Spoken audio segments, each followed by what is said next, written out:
Hey, it's Rob Wog, part two of what you should be listening to. Alrighty, okay.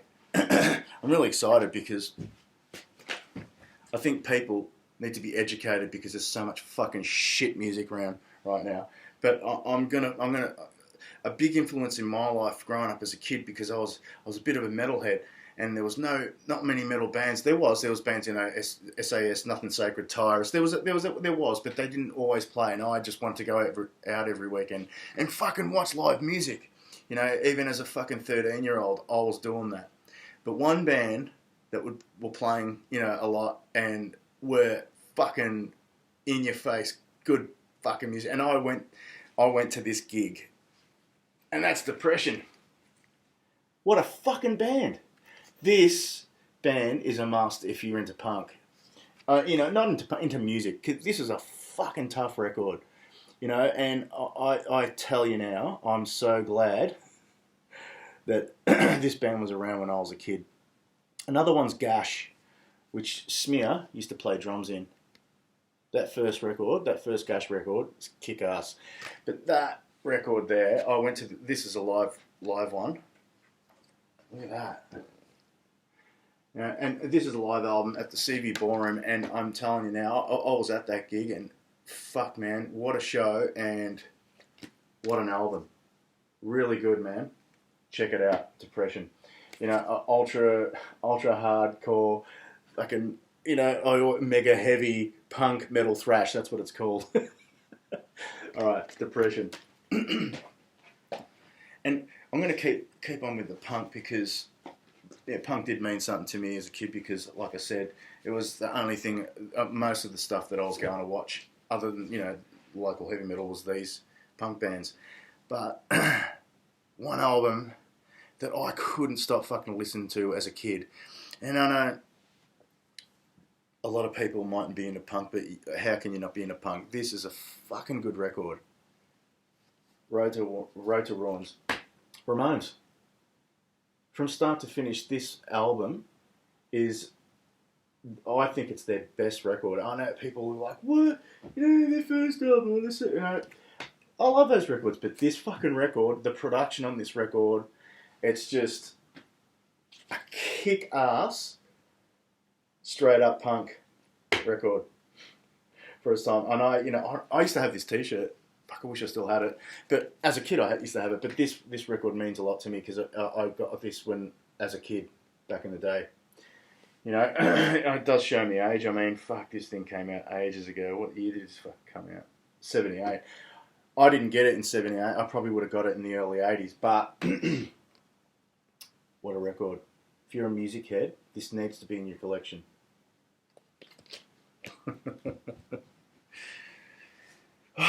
Right. What have I got? Oh, yeah. Yeah. Okay. We were talking about prog before, and I love prog. And Pink Floyd. Metal. Right? This record, to me, I've actually got that tattoo on my leg, all their faces. This was I'm pretty sure it's 1971. It's the year I was born. Yeah, 1971 it came out. The year I was born. This record is fucking heavy. If you think, Pink Floyd is just, comfortably numb and stuff, which is fucking killer. I love that stuff. This is a fucking Pink Floyd record you need in your collection if you are a metalhead even. Because it's fucking heavy. Fucking heavy. It's kick-ass. Like, oh man, like, where do I start? That just get that record into you. Metal by Pink Floyd. Wow. And talking about prog, this is another band I fucking absolutely love, and it's a prog band from Germany. Eloy. Bit shiny, but there we go. Planets.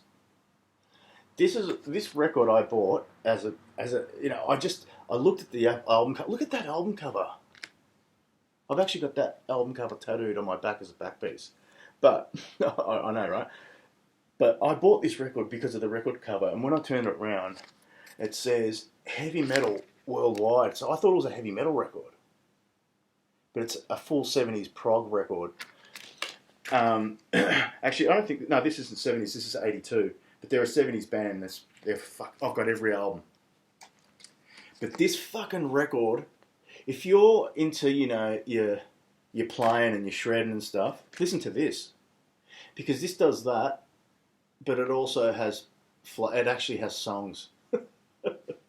You know what I mean? This is a fucking must if you're a fucking metalhead as well. Because metal isn't just about having distortion and playing as loud as you can, to me. To me, it's about the heaviness of the way you've written a song.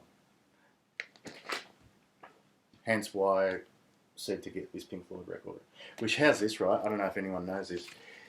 I used to look at this record and go, what the fuck is that? I used to think it was like a cow's nostril and then one day I did this while I was stoned. Oh. It's an ear underwater. How good's that? What an album cover. Anyway, so, sorry. Eloy Planets, get it. It's a fucking good record. And I'm going to stick with the prog, and then I'm going to finish this one here. This band is one of my favourite bands, right? And I asked one of my workers today to tattoo their logo on me. Probably not this logo on this record, but this record, Uriah Heep, Magician's Birthday. What a fucking record this is, man. Wow. Like, I know the lyrics. I know, you put this on, I'll sing it word for word. This is a record I reckon I nearly wore out smoking cones, getting high, and just listening to this record as a kid. Talking about what a band should look like. That's a fucking band. Look at that. No, that's tough. Lee Kerslake, who plays drums on this, played on the first two Ozzy Osbourne records, just so you know. And also the bass player from those two records ended up playing in their later albums, Uriah Heep. Uriah Heep, Magician's Birthday. If you've never heard of Uriah Heep, you need to. They're one of my favourite bands, and they're heavy metal, they're prog, they've got... One thing I'm a sucker for is ballads. They do some fucking insane, massive ballads. And I can't tell you how much I love that stuff. But there we go, Uriah Heep, Magician's Birthday. What are we at? 8 minutes, right? Okay. Alrighty. Now, we all know the band Deep Purple. What a good band. But these are two albums, I think, you need in your record collection. And they're not so obscure, Deep Purple records, but I think that you need to have these records if you're just getting into music and just checking out what's going around. That. Burn with Coverdale on it. My God. And Glenn Hughes. Wow. When they joined this band, I think they just gave it another kick in the ass. Like, everyone... I love Gillan. I do. I love Ian Gillan. And this is the other album. Alright. Which is a Gillan record. But these two records are easily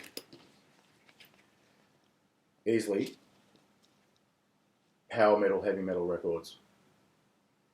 And a must if you're into that style of music. If you sway into that side, it's a must if you're getting into music. These two albums have to be in your collection. All right, so you need to have these in your collection. I don't know if you know who David Coverdale is. He also his other band, his main band is Whitesnake. Sorry, that's not David Coverdale there. They're wax images of him, I think. That's supposed to... Yeah, that's David Coverdale there.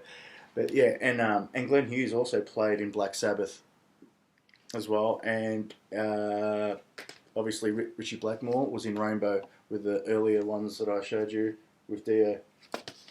Alrighty. Now, this is another 70s band, which is still going. And there's no original members anymore because they pretty much all died. But I fucking love this band. I actually have a tattoo of this band, and this band's called Riot. Ba-da! This band is so underrated, and that, to me, they're an obscure band because not many people know about them. And I remember I'm going to thank someone here, and it's this awesome chick called Greta that used to own a heavy metal shop in the city called Central Station Records, and it was under these steps that we all used to hang out with. And I'm gonna make a video talking about growing up as a metalhead in the city. But one day I went and I bought a record. I can't remember what record it was, and I had $5 left. And she saw me. She used to have these bootleg tapes, and I had $10, and they were selling them for $5. And the two tapes I bought and that she recommended, one was Renegade, which I already knew the band because I'd seen them live, and it was their first demo, which is fucking killer. Oh my god. Anyway, but thank you, Greta, for this one, that you told me to buy this bootleg of this tape for $5, and it was this, and I finally found it on vinyl, and I got it, and it's Riot Live. Oh my, what a fucking album! If you've actually heard of Riot, you need to get that. It's a hard one to find, but you'll find it online, like to listen to it on YouTube or something. Check it out. This is a must. It's a fucking must. There's actually footage on YouTube of this concert. There's two albums that look exactly the same. One with the original singer and one with this Rhett Forrester, the singer on this one, which I think's killer. I love all their vocalists, but this is a great band. They were rock, heavy metal, power metal, like prog. They're everything. This is a fucking killer band, and this is a must. And thanks, Greta, for that tip of buying that recommendation of buying that tape, which I still own. So that's the second part of what you should have and what you should be listening to. So shut the fuck up and just listen to Rob Wog and buy those records or fucking download. I don't give a fuck what you do, because I'm sick of hearing shit music coming out of the fucking, I'll go and watch go to a gig and there's just shit bands. I'm sorry if you're a current band right now, I just haven't heard anything good. Everything just sucks right now, and I think kids need an education, and I think it's up to me to do the fucking service and educate cunts to listen to good fucking music, because I'm over hearing shit. They need to be in your fucking record collection, alright? Or your download collection, whatever you fucking want to call it. But listen to those fucking records if you're up and coming muso. Alright, cheers.